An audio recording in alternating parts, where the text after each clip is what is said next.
I opened my mouth to speak English, and nothing came out. Not nothing, literally. Words came, eventually, but they were slow, hesitant, full of gaps I hadn't felt in months. I had taken a 6-week break from English practice. Life happened, work, a move, a family situation, nothing dramatic, just English stopped being a priority. And when I came back, I sat down to record a simple voice message in English, and I sounded like a beginner. And my first instinct, the one I'm not proud of, was to think, I wasted all of it. 6 weeks. That's all it takes for most learners to believe they're back at zero. 6 weeks of real life, not laziness, not failure, just life. And the system never told you that this would happen. Nobody warned you. Nobody explained it. You were just supposed to keep going forever, without stopping, without breaks, without being human. There is a scientific explanation for why a break feels so much more destructive than it actually is. When I understood it, I stopped punishing myself, and I started coming back faster. We'll get there in a few minutes.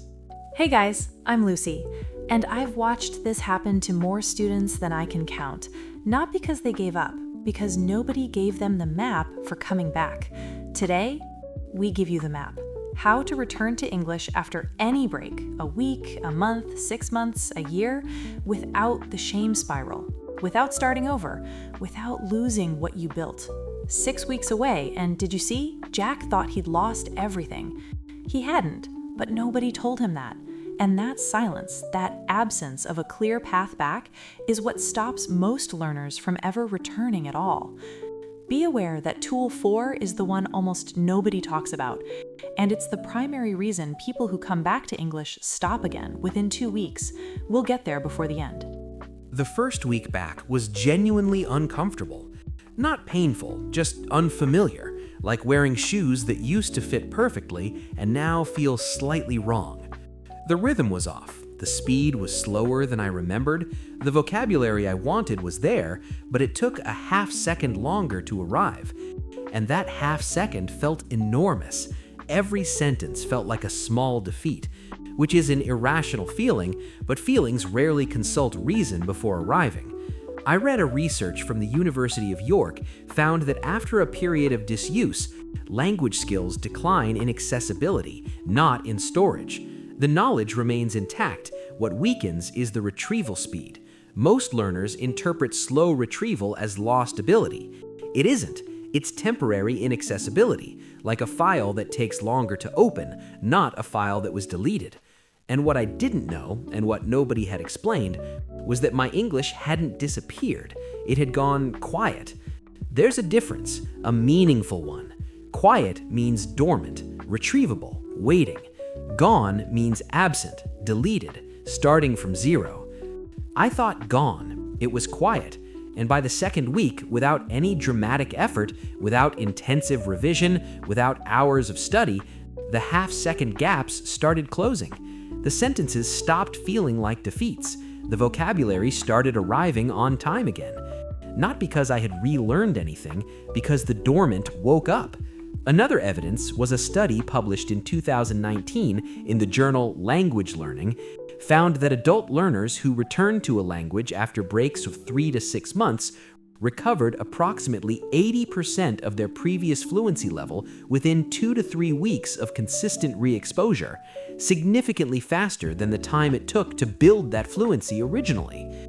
The brain's language networks don't dissolve, they become less active.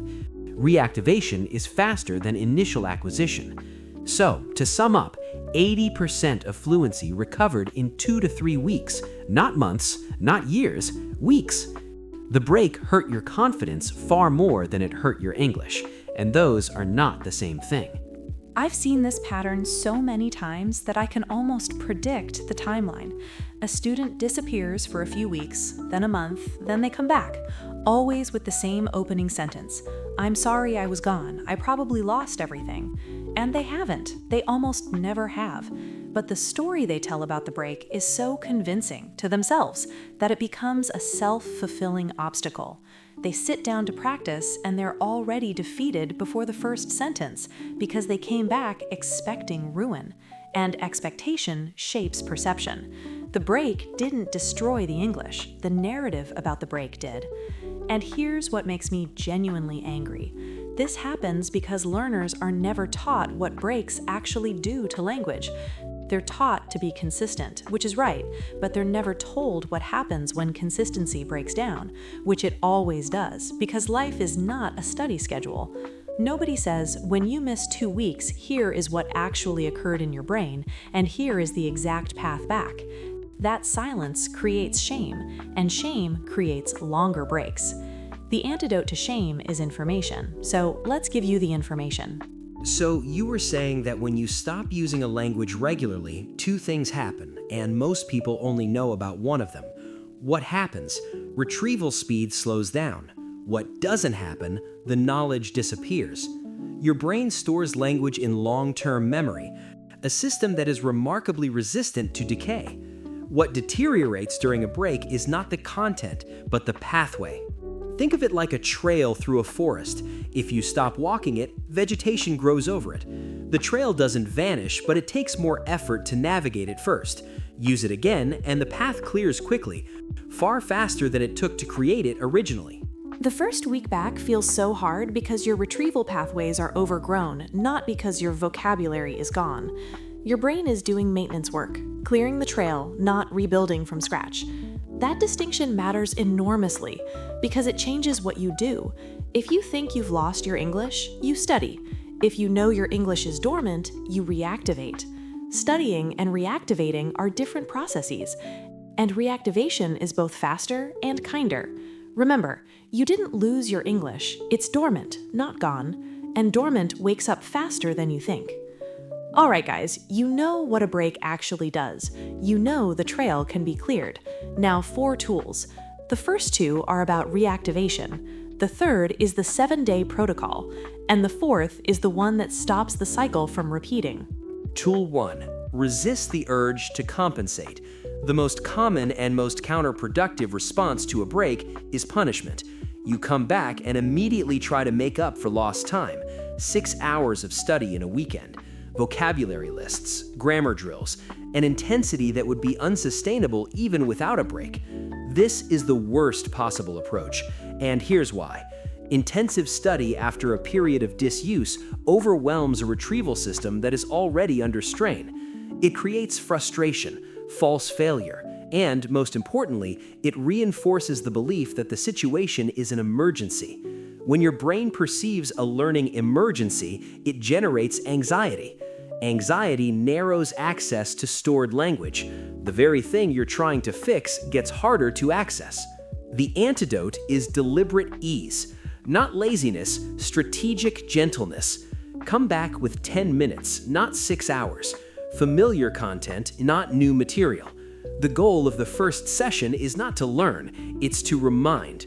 Word for this tool, reactivate. To bring something back into use after a period of inactivity without rebuilding it from the ground up. Still coming, the tool that prevents you from stopping again. 2 more first. Tool 2. Start with listening, not speaking. When learners come back after a hiatus, they typically try to produce language immediately. Speak, write, respond. This is understandable. It's also premature. Your receptive skills, listening and reading comprehension, are significantly more resilient during a break than your productive skills. The pathway to understanding clears faster than the pathway to generating. So in the first few days of your return, prioritize input over output. Listen to an episode of this podcast, ideally one you've heard before, so the content feels familiar. Watch a short clip you enjoyed previously. Read something comfortable and unhurried. You are not studying, you are reacquainting. Think of it as the warm-up before the workout, not the workout itself. You wouldn't sprint before stretching. Don't demand fluent speech before giving your brain 2 days of passive reactivation.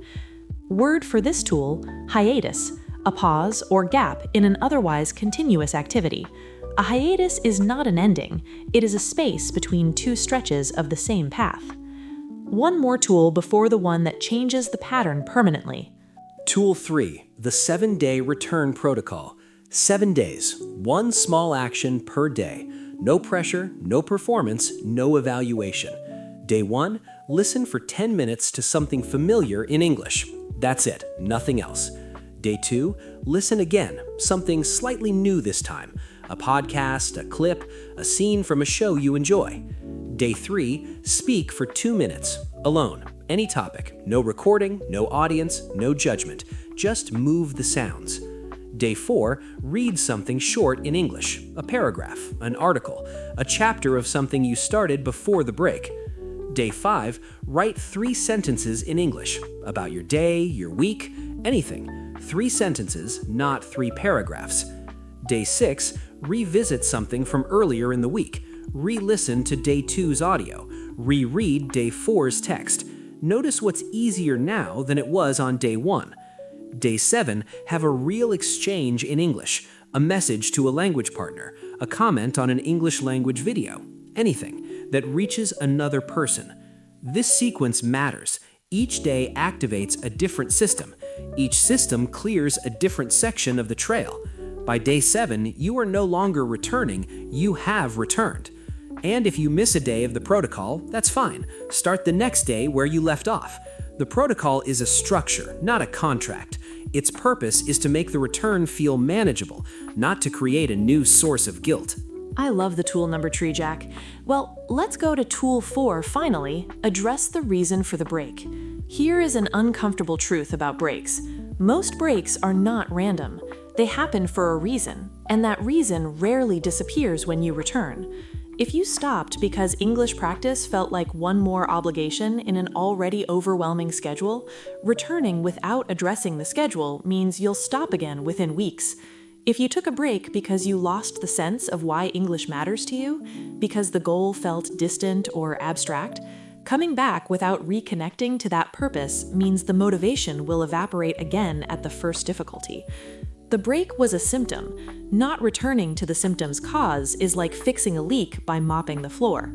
So before or alongside the 7-day protocol, ask yourself honestly, what interrupted the practice? Is that thing still present?